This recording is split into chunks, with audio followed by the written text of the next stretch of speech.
Fans de laine. Alors dans ce tuto-ci, je vais vous parler du point Rési. C'est un point encore assez chouette à faire, mais je ne le conseille pas aux débutantes parce que il est un peu plus compliqué que les points classiques.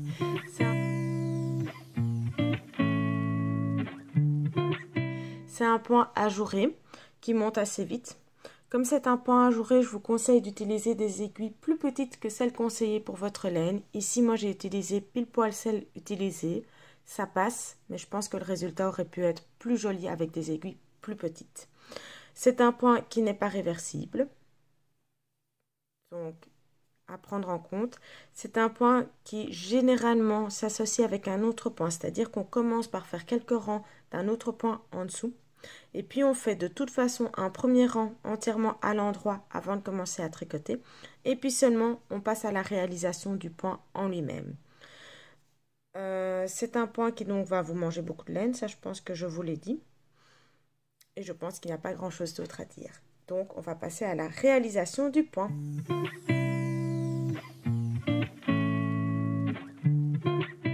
Alors pour réaliser ce point, vous allez devoir monter un nombre de mailles multiple de 3. Et puis vous allez commencer comme suit. Alors le premier rang, vous faites un rang en droit. Vous n'allez pas devoir le répéter. C'est le tout premier rang ici en bas. Donc vous montez vos mailles. Soit vous faites d'abord un point au choix que vous voulez. Et puis vous faites un rang en droit. Soit comme moi, vous faites directement après votre montage de mailles un rang en droit.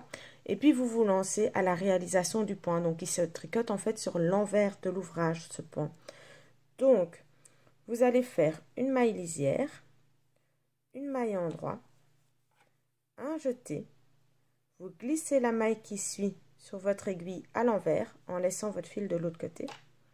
Vous tricotez les deux mailles qui suivent à l'endroit et puis vous venez attraper la maille que vous avez glissée pour la passer au-dessus des deux autres mailles. On recommence, on fait un jeté, on glisse la maille qui suit à l'envers, on tricote les deux mailles d'après à l'endroit. On vient chercher notre maille glissée et on la passe au-dessus des deux autres mailles. Encore une fois, on passe le jeté, on fait un jeté, on glisse la maille sur l'aiguille à l'envers, on tricote les deux mailles suivantes à l'endroit, on vient attraper notre maille glissée pour la passer au-dessus des deux autres mailles.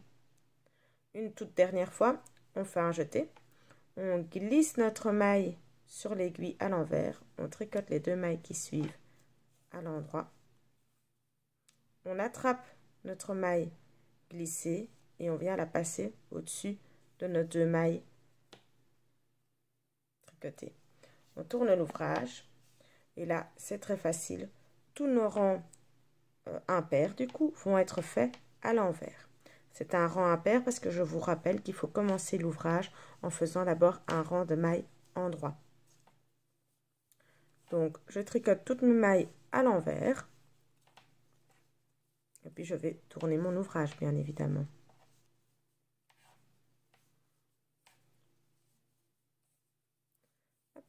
J'arrive à la fin, je tourne l'ouvrage. Et là, je vais faire ma maille lisière. Et puis je vais directement glisser la maille qui suit à l'envers sur mon aiguille sans la tricoter. Je tricote deux mailles à l'endroit, donc je vais simplement décaler ce qu'on a fait là tantôt. Je viens chercher la maille glissée et je la passe au-dessus des deux mailles tricotées à l'endroit. Je fais un jeté et on recommence. On glisse la maille à l'envers sur l'aiguille. On tricote les deux mailles qui suivent à l'endroit. On vient passer notre maille glissée au-dessus de nos deux autres mailles. Et puis on fait un jeté. On recommence. On glisse la maille sur l'aiguille. On tricote deux mailles en droit. On vient passer notre maille glissée au-dessus de nos deux mailles. On fait un jeté. Donc on recommence une dernière fois. On glisse la maille sur l'aiguille. On tricote les deux mailles qui suivent à l'endroit. On vient prendre notre maille glissée et on vient la passer au-dessus des deux mailles tricotées à l'endroit. On fait un jeté, on termine avec une maille à l'endroit. Et puis le rang qui suit, c'est un rang impair. Donc on va simplement tricoter toutes nos mailles à l'envers en faisant attention à ne pas perdre notre jeté. C'est le plus gros risque, je vais dire. Donc vous tricotez l'entièreté de vos mailles à l'envers. Tous vos rangs impairs, ce sera toujours toutes les mailles tricotées à l'envers.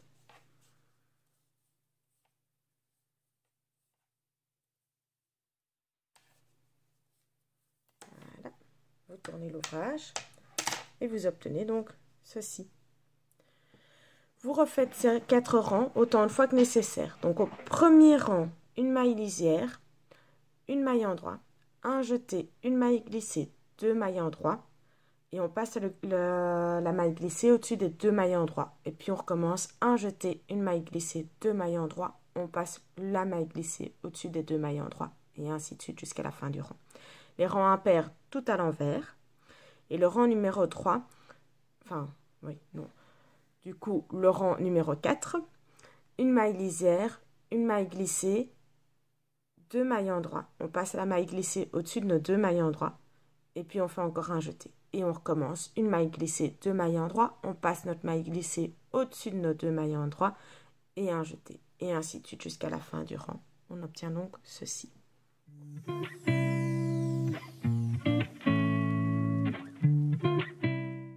Pour ce qui est des ouvrages que vous pouvez réaliser avec ce point, tous les ouvrages qui peuvent se faire en point ajouré. Finalement, en fait, donc vous pouvez faire par exemple une petite étole. Ça peut être très sympathique pour une petite étole, ce point.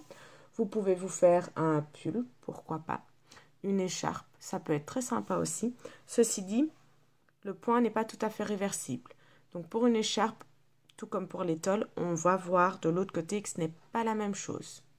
Vous pourriez faire un snood, vous pourriez faire un bonnet avec aussi. Vous pouvez, si vous utilisez du coton par exemple, vous faire un petit débarteur pour l'été ou un petit ouvrage pour l'été. Ça peut être une très bonne idée aussi. Une petite couverture.